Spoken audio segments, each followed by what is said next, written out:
સૌરાષ્ટ્રમાં હાલ ઠંડીનો ચમકારો વધ્યો છે। ખાસ કરીને રાજકોટમાં 2 દિવસ કોલ્ડ વેવની આગાહી કરાઈ છે। તો સૌરાષ્ટ્રના અન્ય ભાગોની વાત કરીએ ત્યાં પણ રાત્રે અને સવારે હાડ થીજાવતી ઠંડીનો અહેસાસ લોકોને થઈ રહ્યો છે। જામનગર જિલ્લામાં ગ્રામ્ય પંથકમાં ઠંડીનો ચમકારો જોવા મળતા લોકો તાપણાનો સહારો લેતા નજરે પડ્યા।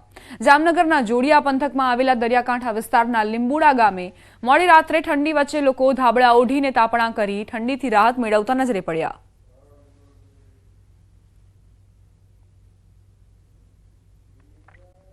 રાજકોટમાં કોલ્ડ વેવની આગાહી કરાઈ છે। રાજકોટમાં ઠંડીનો પારો 12 ડિગ્રી ગગડ્યો।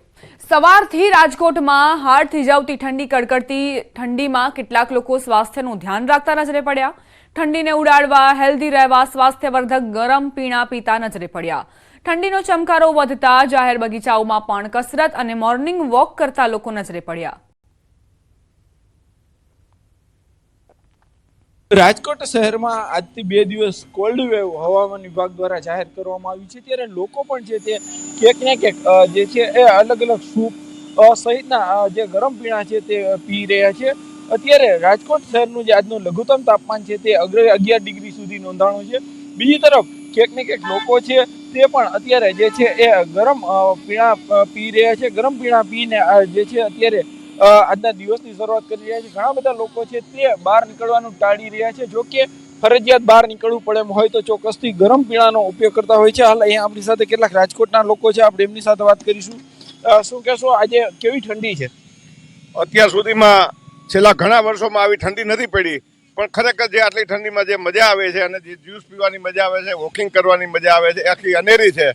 એકદમ વાતાવરણ જાણે કાશ્મીર હોય કે શિમલા હોય એવી પરિસ્થિતિ રાજકોટમાં અંદર રેસકોર્સમાં જાવ આના કરતા પણ બધું ઠંડી અને મજા આવું વાતાવરણ છે। ચોક્કસથી અન્ય રાજકોટના લોકો છે, કેવો માહોલ છે આજે? આજનો જે ઠંડીનો માહોલ છે એનાથી એટલો આનંદ આવે છે। અને મારી વાત સાંભળો, જે બધા હિલ સ્ટેશનમાં ફરવા જાય છે અને 12 ડિગ્રી ઠંડી લઈ છે, અત્યારે રાજકોટમાં છે તો બધાએ બહાર રેસકોર્સમાં ફરવા આવવું જોઈએ। અને ત્યાં આમળા, ખાસ કરીને અત્યારે તમે બહાર નીકળ્યા છો, સૂપ પી રહ્યા છો, કારણ? અરે ત્યાં આમળાનો જ્યુસ અને વેજીટેબલના જ્યુસ મળે છે, તેનાથી હેલ્થ માટે ઘણો ફાયદો થાય છે। એટલે અહીંયા રેગ્યુલર જે ઓછામાં ઓછા રેગ્યુલર વર્ષોથી અમે તો આવીએ છીએ અને શિયાળાની મજા આખી અલગ જ છે। ચોક્કસથી અહીંયા એક બેન છે, આપણે એમની સાથે પણ વાત કરવાનો પ્રયાસ કરીશ। બેન, આજની ઠંડી કેવી છે? ઠંડી તો આજે બહુ જ છે।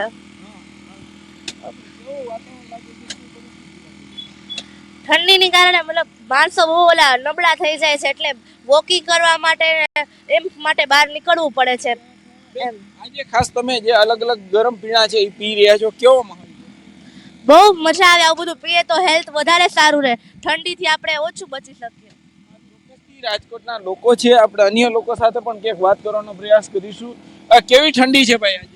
ઠંડી તો આજની બહુ જ છે, એના માટે માણસો બધા વોકિંગમાં ને એની હિસાબે ઠંડીની હોય વોકિંગમાં એમાં વધારે માણસો આવે છે અને ગરમ બધી વસ્તુ પીણા પીતા હોય ઠંડીની હિસાબે। રાજકોટમાં જે છે અત્યારે હિલ સ્ટેશન જેવો માહોલ હોય તેવું લોકોનું કહેવું છે। અત્યારે કડકડતી ઠંડી પડી રહી છે, તો બીજી તરફ અહીંયા અલગ અલગ જ્યુસ સૂપનો પણ આનંદ રાજકોટના લોકો છે તે માણી રહ્યા છે। સૌથી મહત્વની બાબત એ છે કે રાજકોટ શહેર છે અત્યારે જે છે હિલ સ્ટેશન બની ગયું હોય તેવા દ્રશ્યો પણ સામે આવી રહ્યા છે। તો બીજી તરફ લોકો છે તે પણ ક્યાંક ને ક્યાંક આ ઠંડીનો જે આનંદ છે તે માણી રહ્યા છે। ખાસ કરીને રાજકોટમાં જે છે સમગ્ર રાજકોટ શહેરમાં આજે જે છે એ કેટલાક મુખ્ય રસ્તાઓ પર પણ અત્યારે કર્ફ્યુ હોય તેવા દ્રશ્યો પણ સામે આવી રહ્યા છે। હાર્દિક જોશી, ન્યૂઝ 18 ગુજરાતી, રાજકોટ। બજારમાં નકલી ખાદ્ય ચીજોથી સાવધાન થઈ જજો। તેમાં પણ ખાસ કરીને વરિયાળી ખરીદો તો ચેક કરી લેજો કે તેની પર કેમિકલ યુક્ત કલર તો નથી ચડાવાયો ને। મહેસાણાના ઊંઝામાંથી અખાદ્ય વરિયાળીનો જથ્થો પકડાયો। ખાસ વાત એ છે કે આ વરિયાળી પર લીલો રંગ ચડાવાતો હતો। વરિયાળી પર લીલો રંગ ચડાવતી એક આખી ફેક્ટરી પકડાઈ છે।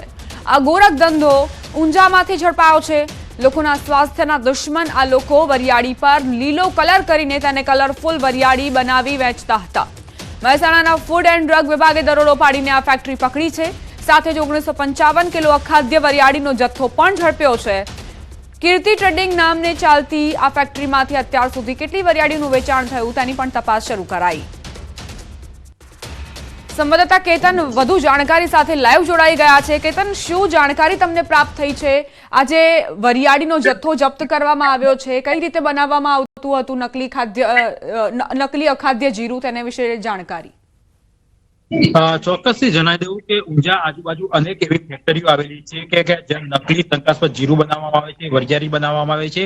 ત્યારે મહેસાણા ફૂડ એન્ડ ડ્રગ્સ વિભાગ દ્વારા વધુ એક જે ફેક્ટરી હોય છે તેને ઝડપી પાડવામાં આવે છે. આ ફેક્ટરીમાં જે ભૂખરી વરિયાળી હોય છે તેમાં કલરફુલ જે લીલો કલર હોય છે તેને ઉમેરી અને ઊંચા ભાવે હોય છે જુદા જુદા વિસ્તારમાં મોકલવામાં આવતી હતી, વેચવામાં આવતી હતી. વધુ નફો મેળવવા માટે આ જે સમગ્ર કાંડ હોય છે તે કાંડ કરવામાં આવ્યું હતું.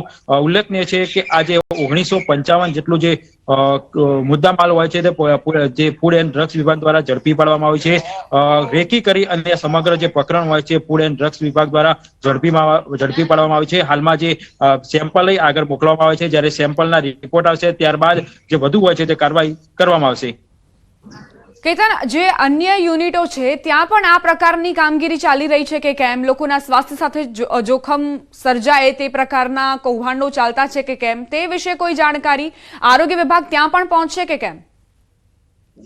ચોક્કસથી વાત કરીએ તો ઊંઝામાં અવારનવાર આજે નકલી જીરું હોય છે, શંકાસ્પદ જે વેરિયાળી હોય છે તેના પર રેડ કરતા હોય છે. અનેક એકમો હોય છે તેમના દ્વારા વધુ પૈસા કમાવા માટે આજે ગોરખ ધંધા હોય છે કે લોકોના આરોગ્ય સાથે છેડછાડ કરવામાં આવતી હોય છે. ત્યારે વધુ સ્થાનિક લોકો પણ આશા રાખી રહ્યા છે, વેપારીઓ પણ આશા રાખી રહ્યા છે કે જે સાચું વેચાણ કરતા હોય છે એ પણ આશા રાખી રહ્યા છે કે વધુમાં વધુ કાર્યવાહી કરવામાં આવે, જેથી કરી આ જે લોકો અખાધ જીરું બનાવે છે, અખાધ વરિયાળી બનાવે છે તેમાં સામે તંત્ર દ્વારા લાખ કરવામાં આવે અને લોકોને ચોખ્ખી સારી ક્વોલિટીની વરિયાળી જીરું મળી રહે. આભાર કેતન, જાણકારી આપવા માટે.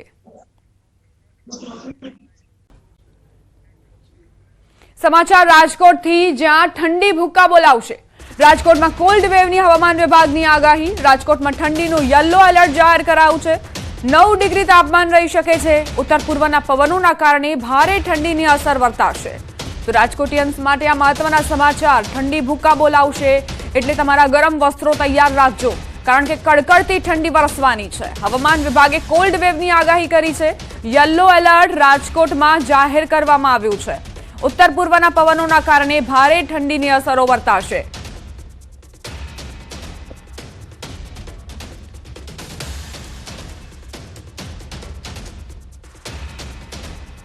कोल्ड वेव ऑब्जर्व हुआ है और जो फोरकास्ट दिया गया है गुजरात सारे दोनों मेडसिव रीजन के लिए नो लार्ज चेंज में दिया गया है, लेकिन सौराष्ट्र कच्छ में जो राजकोट डिस्ट्रिक्ट है या कोल्ड वेव येलो वार्निंग के साथ कोल्ड वेव का वार्निंग दिया गया है और ज़्यादातर तापमान में परिवर्तन नहीं रहेगा सारे गुजरात स्टेट में. सर, कारण क्या है? अभी जो राजकोट में कोल्ड वेव होने का कारण है उत्तर पूर्व से पूर्व का जो हवा का दिशा बोला गया, उधर नॉर्दर्नली कंपोनेंट उत्तर जो कंपोनेंट है उत्तरी हवा के जो कंपोनेंट ज्यादा है. નજીક આવતા જ બુટલેગરો સક્રિય થઈ જાય છે. અન્ય રાજ્યોમાંથી ગુજરાતમાં દારૂ ઘુસાડવા અવનવા કિમિયા અપનાવતા હોય છે, પરંતુ પોલીસ તેમના દરેક ઇરાદા નાકામ કરી દે છે. બુટલેગરોને સકંજામાં લેવા પોલીસ પણ સતર્ક બની છે.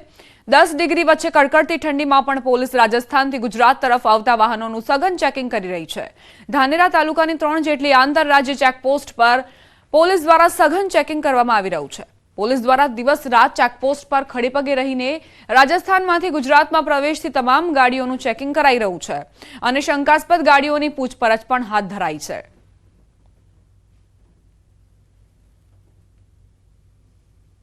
રાજ્યમાં કકડતી ઠંડી પડી રહી છે અને અત્યારે રાત્રિના 12 વાગ્યા છે અને અમે છીએ આંતરરાજ્ય ચેકપોસ્ટ પર. અત્યારે અમે છીએ નેનાવા ચેકપોસ્ટ પર અને આપને દ્રશ્યો બતાવીશ રાત્રિના 12 વાગ્યાના નેનાવા ચેકપોસ્ટ પર કે ત્યાં પોલીસ અત્યારે કકડતી ઠંડી વચ્ચે પણ કેવી રીતે કામ કરી રહી છે. આપ સીધા જ દ્રશ્યોમાં જોઈ શકો છો કે રાત્રિના 12 વાગ્યા છે અને અત્યારનું તાપમાન 10 ડિગ્રીની આસપાસ છે અને આ 10 ડિગ્રીના તાપમાન વચ્ચે પણ પોલીસ જે છે તે પોતાનું કામ કરી રહી છે. ત્યારે આપ જોઈ શકો છો કે પીઆઈ તેમજ તેમની જે ટીમ છે તે રાજસ્થાનથી આવતા તમામ જે વાહનો છે આ તમામ વાહનોનું અત્યારે ચેકિંગ કરી રહ્યા છે. તમામ વાહનોના દસ્તાવેજો ચેક કરવામાં આવી રહ્યા છે. તે બાદ જ આ જે વાહનોને છે તે ગુજરાતમાં પ્રવેશ આપવામાં આવી રહ્યો છે. વાત કરીશું અહીંના પીઆઈ જોડે. રાત્રિના 12 વાગ્યા છે, 10 ડિગ્રી જેટલું તાપમાન છે, કકડી ઠંડી વચ્ચે પણ આપ સઘન ચેકિંગ કરી રહ્યા છો, શું કહેશો? ધાનેરા પોલીસ સ્ટેશનની હદમાં રાજસ્થાન રાજ્યને 56 કિલોમીટર જેટલો સરહદ આવેલી છે, જેમાં રાજસ્થાન રાજ્યના રાણીવાડા અને સાંચોર પોલીસ સ્ટેશનનો સમાવેશ થાય છે. અને ધાનેરા પોલીસ સ્ટેશનની હદમાં 3 આંતરરાજ્ય ચેકપોસ્ટો આવેલી છે, અનાપુર, છોટા, વાસણ અને સાંચોર. અત્યારે વધુ પડતા માણસો ચેકપોસ્ટો પર તૈનાત કરીને તમામ વાહનો સઘન રીતે ચકાસવા તેમજ કોઈ પણ પ્રતિબંધિત વસ્તુ ગુજરાતમાં ન પ્રવેશે તેની ખાતરી કરવી અને જે મિલકત સંબંધી બનાવો બને છે તેને અટકાવવા માટેના પૂરતા પ્રયત્નો કરવામાં આવે છે. 30 વર્ષના જે પણ બુટલેગરોએ ગુજરાતમાં દારૂ ઘુસાડવાના પ્લાન બનાવ્યા છે તે પ્લાન તમામ નિષ્ફળ કરવા માટે ગુજરાત પોલીસ કકડતી ઠંડી વચ્ચે પણ એક્શનમાં જોવા મળી રહી છે. કિશોર તુવર, ન્યૂઝ 18 ગુજરાતી, નેનાવા, બનાસકાંઠા. પૈસા માટે નકલીનો ખેલ, લોકોના સ્વાસ્થ્ય સાથે ચેડા કરતા માફિયાઓ. મહેસાણાના ઊંઝામાં લીલો રંગ ચડાવીને ફેક્ટરી પકડાઈ છે. તો પાટણમાં ઘીના સેમ્પલમાં મોટો ખુલાસો થયો. પાટણના સિદ્ધપુર જીઆઈડીસીમાંથી પકડાયેલા ઘીના નમૂનાના પૃથ્થકરણમાં મોટો ખુલાસો થયો. આ ઘીના નમૂના ફેલ થયા. અગાઉ 5500 કિલો ઘીનો જથ્થો ફૂડ એન્ડ ડ્રગની ટીમે ઝડપી પાડ્યો હતો. 16.50 લાખની કિંમતનો ઘીનો જથ્થો સીઝ કરાયો. 4 માસ અગાઉ ઘીનો જથ્થો ઝડપાયો હતો. ઘીમાંથી વેજીટેબલ ઓઇલની ભેળસેળ મળી આવી. ડેરીવાલા ફાર્મ પ્રોડક્ટ નામની ફેક્ટરીમાં ભેળસેળ યુક્ત ઘી પકડાયું હતું. ભેળસેળવાળું ઘી હોવાનો રિપોર્ટ આવતા ફેક્ટરી માલિક સામે કાર્યવાહી કરાશે.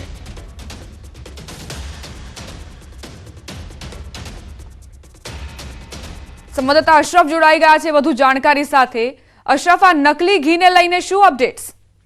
બિલકુલ દીપા, 4 માસ અગાઉ સિદ્ધપુર જીઆઈડીસીમાં જે ડેરીવાલા ફાર્મ પ્રોડક્ટ નામની જે ફેક્ટરી હતી તેમાં ઘી બનાવવામાં આવતું હતું. તે જ માહિતી તેમાં ક્યાંક ડુપ્લિકેટ ઘી બનાવવાની માહિતી પોલીસને મળી હતી અને પોલીસે ક્યાંક ફૂડ વિભાગને જાણ કરીને સાથે રહીને આ જગ્યાએ રેડ કરવામાં આવી હતી. તે જગ્યાએથી વિવિધ બ્રાન્ડના લોગોવાળા 4 જેટલા સેમ્પલો ફૂડ વિભાગે લીધા હતા અને તેને સરકારી લેબોરેટરીમાં પૂછ કરવા માટે મોકલ્યા હતા. એટલે કે 4 માસ અગાઉ હવે જે રિપોર્ટ ઘીના આવ્યા છે તે ક્યાંક ફેલ આવ્યા છે. એટલે કે આ ઘીમાં ક્યાંક વેજીટેબલ ઓઇલ મિલાવવામાં આવતું, એટલે કે આ ઘી ક્યાંક અગાધ્ય હતો. અને બીજી બાજુ જે માહિતી મળી છે કે જ્યાં ડેરીવાલા ફાર્મ પ્રોડક્ટ નામની જે ઘી બનાવતી હતી તે ઘી ક્યાંક મહારાષ્ટ્ર, અમદાવાદ ને મુંબઈ સુધી આ ઘી મોકલવામાં આવતું. પરંતુ ચોક્કસ કહીશ કે 4 માસ અગાઉ આ સેમ્પલ લેવામાં આવ્યા હતા અને હવે આ સેમ્પલ ક્યાંક ફેલ આવ્યા છે. એટલે કે 4 માસ અગાઉ, એટલે કે 4 મહિના સુધી જે લોકોને ક્યાંક આરોગવાનું ઘી હતું, જે ઘી લોકો કેટલાક લોકો ક્યાંક ઘી આરોગી પણ શકે. એટલે ચોક્કસ કહી કે જે રીતે ફૂડ વિભાગ વિવિધ જગ્યાએ ગાજ્ય વસ્તુ ઉપર રેડ તો કરે છે, પરંતુ તેના સેમ્પલ લઈને જે સેમ્પલ પૂથકરણ માટે મોકલવામાં છે તેનો સમય ખૂબ લંબાય છે. એટલે કે 3-3, 4-4 મહિના પછી જ આ રિપોર્ટ આવે. એટલે ચોક્કસ કહીશ કે હાલ તો જે સેમ્પલ લીધા હતા તે 4 સેમ્પલ ફેલ આવ્યા છે. તેમાં વેજીટેબલ ઓઇલ મેળવ્યું હોય તેવું સેમ્પલમાં આવ્યું છે. અને હાલ સમગ્ર મામલે આ લેબોરેટરીના જે માલિક હતો, જે ઘી ઉત્પાદન કરતો ફેક્ટરીનો, તેના પર ક્યાંક પોલીસ ફરિયાદ પણ ફૂડ વિભાગ નોંધાવી શકે છે. દીપા, આભાર અશરફ જાણકારી આપવા માટે.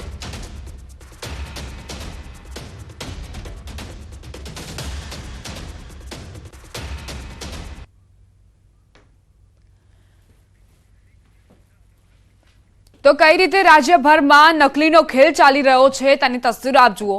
કલરવાળી વરિયાળી બનાવવામાં આવતી હતી. નકલી પનીરની બનાવટ પણ ઝડપાઈ. નકલી વરિયાળીની બનાવટ પણ ઝડપાઈ છે. નકલી મરચું, નકલી દૂધ, નકલી તેલ, નકલી ઘી.